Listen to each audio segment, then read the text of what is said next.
The worst day of my life made me rich. My parents died in a plane crash. One moment I was their only daughter, the next I was their only heir, and they left me everything: houses, lands, businesses, savings. All of it was transferred into my name before I even finished grieving. I became rich overnight and completely alone. That was when Daniel came into my life. He said he admired my strength. He said I was rare. He looked at me like I was precious. I thought he saw me.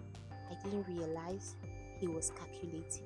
I thought he fell in love with a broken girl, but he had actually fallen in love with her inheritance. Grief makes you vulnerable. Predators can smell vulnerability. Daniel didn't rush me. He listened to my stories about my parents. He held my hands when I cried. He said, "You don't have to be strong with me." No one had said that to me before. Slowly, he started helping me manage things. "Let me handle the property agent," he would say. "Let me look over your investment. You shouldn't stress yourself." It sounded like care. It felt like protection. I mistook control for love. When he suggested we merge some accounts to make things easier, I agreed because I trusted him, because I needed someone, because I was tired of being alone in a big house filled with memories. I didn't see the red flags. I saw a man who stayed. He didn't steal from me in one day. He raised me slowly. He started correcting how I spoke in public. "Don't sound too emotional. Don't mention the properties like that," he would say. If I questioned him about money, he would sigh and say, "After everything I do for you, so you don't trust me." Suddenly I was the ungrateful one. The first time he embarrassed me, I apologized. We were at a dinner with his friend. I mentioned one of my father's properties. Daniel laughed and said, "Relax, it's not like you built it yourself." Everyone chuckled. My face burned. Later that night, I told him it hurt me. He looked offended. "You are too sensitive. I was just joking. You always have a way of ruining good moments." I ended up saying sorry. Sorry for being humiliated. That night, something shifted. He started correcting me in public, interrupting me, mocking my naivety about business. He made me feel like a child playing with adult money. He didn't need to hit me. He just needed to shrink me. Control doesn't come with chains. It comes with suggestions. He said my friends were using me. He said my relatives only visited because of the inheritance. He convinced me to cut off people. Then he asked for access to everything. My name should be on the accounts for security. Let me speak to the lawyers. You don't understand these contracts. He would sigh loudly when I asked questions, roll his eyes and feel offended. Sometimes he would ignore me for days in the same house. Silent treatment, no explanation, no affection. Then suddenly he will be sweet again. I lived in confusion, walking on eggshells, afraid to trigger the cold version of him. He didn't love me. He stole from me, but called it management. Properties were sold for reinvestment, he would always say. He moved money through different accounts I couldn't access. When I asked for clarity, he would explode. "Do you think I'm a thief? After everything I sacrificed for you?" He made me feel guilty for wanting transparency. He bought himself a luxury car, designer watches, started traveling around the world for businesses. Meanwhile, I would ask him before making withdrawals from my own inheritance. We had an argument once and he said, "Without me, you would lose everything. You are not built for this world." I believed him. That's the most dangerous part. I believed this man.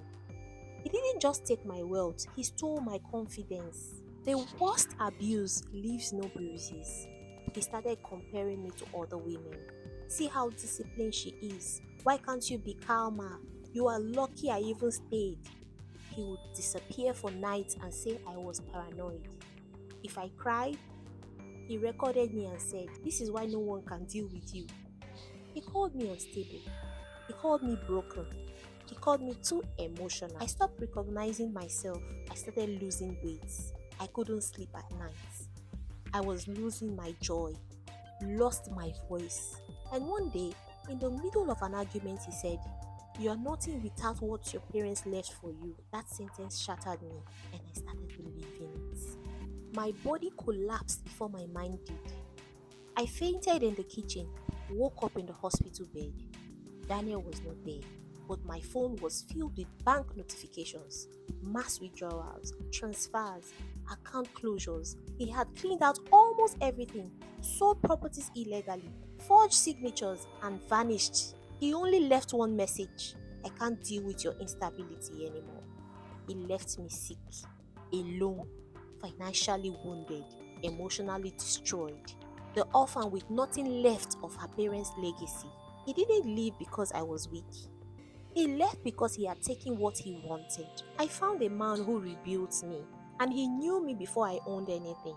His name was Tunde, my secondary school classmate. He visited the hospital quietly. No judgment, no interrogation. He said, "You're not crazy. You were manipulated." That was the first time someone named it. He helped me get a forensic accountant, a lawyer, a therapist. He sat through court hearings, encouraged me when I wanted to give up. Together we traced transactions, recovered some properties sold by Daniel, reversed fraudulent transfers. Daniel fought back legally, but this time I wasn't alone. Piece by piece, I reclaimed what was mine, and slowly I reclaimed myself. Tunde never asked for access to my money, never rushed love.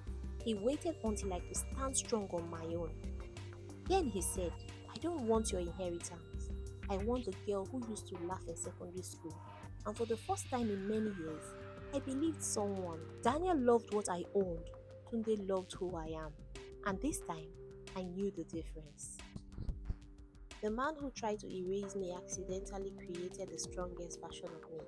The court case lasted almost a year. The truth about forged signatures, hidden accounts, illegal property sales all surfaced. Daniel thought I was too broken to fight, but the girl he tried to silence showed up in court every single time. My lawyer laid out the evidence. The judge didn't even hide his disgust. Assets were frozen, properties were returned, and Daniel was ordered to repay everything he stole. For the first time since my parents died, justice felt real. But the biggest victory wasn't the money, it was my life. I rebuilt my parents' businesses, stronger systems, better advisors, no one person controlling everything again. And slowly, joy came back. Tunde stayed through all of it, not as a savior, just as someone who believed I deserved peace. 2 years later, we stood in a small garden surrounded by people who truly cared about us. No cameras, no luxury spectacle, just quiet happiness. I built a life so peaceful that betrayal can never enter it again.